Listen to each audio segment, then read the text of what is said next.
začetek, da se predstaviš, kdo si, kako si mogoče prestala v tej vlogi tečaja in potem mogoče malo o samem tečaju, kako si začela s tečajem in kakšna je bila na koncu izkušnja, ker ko sva govorila, si bila šele 2 tedna noter, ne? Samo res. In zdaj si nekako zaključila ta 4-tedenski interval, mogoče poveš, kako si začutila celotno izkušnjo potem.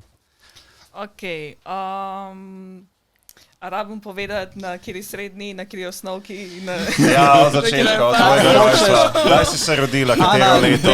Kateri bolnici si se rodila? Ni limita. Bolnici. Ja, kako ti je ime in... Katero znamenje, katero podznamenje. Mogoče za začetek, če poveš, o čemu se je šel tečaj in kako si v bistvu ti pristala nekako na čelo oziroma zakaj si ti bila učiteljica tega grajskih stribarjev. V bistvu so pač zdaj v Sloveniji začeli ta mičken starejša generacija opažati, da niso samo v bistvu te evropski stripi, a ne, pa niso starejši kot to. Hvala imena, še nekaj drugega poleg Miki Musterja. Niso samo evropski stripi, niso samo ameriški stripi, ti japonski stripi, to tam mladi zdaj, to hočejo, a ne?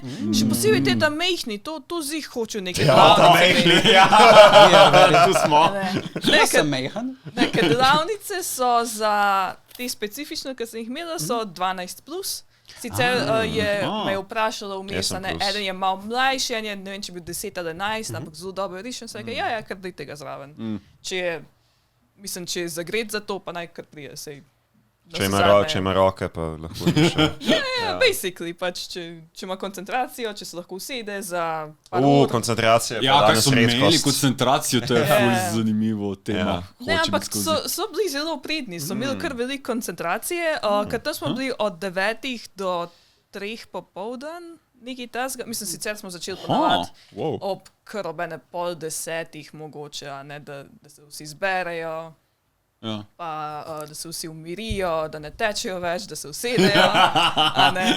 Prvo kroge okoli gradu laufati, to je prvo, kaj možeš dati. Ne, dejansko pridejo nota in pol začnejo kar malo. Ker večina tečajnikov je bilo v tej demografski skupini od 12 do 15, 16 let, ne? V bistvu je tako 12 do 14, pa je tako eden bil 21, pa ena, ki je sicer ponavadi dela na strani iz gradu, pa je rekla, ti veš kaj, jaz bi tudi malo risala. Pa se je tudi ona pridružila. Tako da v bistvu ne vem, koliko je ona stara, ampak pač sigurno malo več kot 21. Tako da v bistvu je so manjši, drugač so zelo pridni bili. Dejansko so tam sedeli, vmes smo imeli samo pauzo med 12 in 1 ali pa od 11 do 12, odvisno, kje mi je pač zmanjkala koncentracija. Smo pojedli, smo šli ven na sprehod, smo nazaj prišli, ampak je bilo zelo fajn. Drugač pa me je povabila Andreja iz gradu, ker je prej vprašala Cirila, ker so prej oni imeli te grajske striparje. So imeli 3 slovenske striparje, ki so učili te majhne otroke, kako strip narediti, pa kako risati in tako naprej.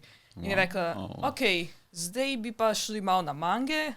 Rekla, Cirila, poznaš koga? Je Ciril mene promovira. To tečajnico, ki sem jaz učil, ko sem jaz imel delavnice, ta zelo fajn riše, je tudi ona vodila naprej, ko jaz nisem več mogel. Tako da mislim, da ona kar lahko prije. Pa sem bila pa jaz tam, ker sem vodila. Zraven sem imela še njegovega sina kot asistenta Omarja. On je v bistvu že bolj navajen na te delavnice, ker njegov oče ga dejansko vleče povsod za asistenta. In še njegov prijatelj, sošolec, mislim, da ni sošolec, mislim, da je sam prijatelj. Aljaž je tudi ene parkrat skočil noter, samo zjutraj, mislim, dopoldan, ker pa se je mogel iti nazaj domov, se je mogel učiti za izpite, ker je bilo izpitno obdobje za študente. Jaz sem sicer končala izpitno obdobje, pa to zdaj sam še magistrsko pišem in umiram, ampak...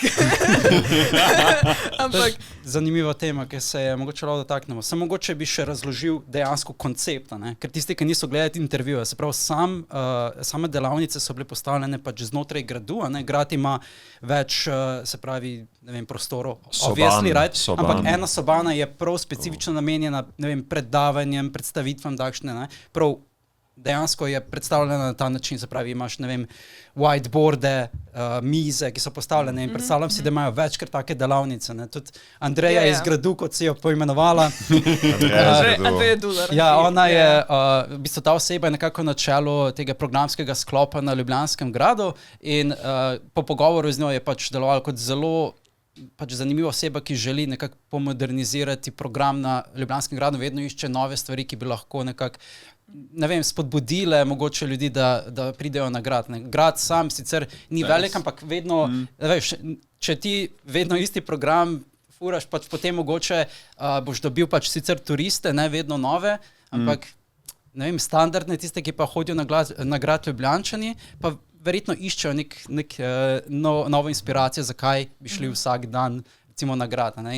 Ona je pač tista oseba, ki puša take stvari naprej in je zelo zanimivo, da je bila v bistvu zelo dovzetna, da želi animeje bolj vključiti v program gradu, ne samo recimo mange, ampak je tista nekako inspiracija oziroma želja, da se mogoče naredi še kaj več, kakšni cosplay live. Ne, to si jaz prvo, kaj si predstavljam, je, da lahko recreateš svoj isekai life, si sam eno.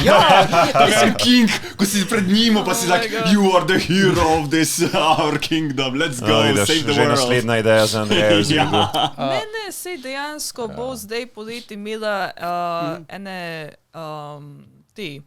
s te grajski dnevi pa bo dejansko tak quest za majhne otroke, a ne? Vidiš bo imela animatorje, ki se bojo oblekali v te grajske ljudi, v te kostume, a ne, in potem bojo mogli iskati po gradu, ne vem, kakšne stvari. Lov za zakladom. Lov za zakladom na gradu, dejansko. Tako da ja, basically... Ja, to. So ideje take, realizirane. Halfway there. Ni čist, isekai, ne, ampak je, na gradu je nek event. Ja, nič teba moramo mi narediti, za malo starejše, gled, ker bo malo bolj zakomplicirano, malo bolj puzli, ko jih moraš rešiti, potem skrivni prehod, gled.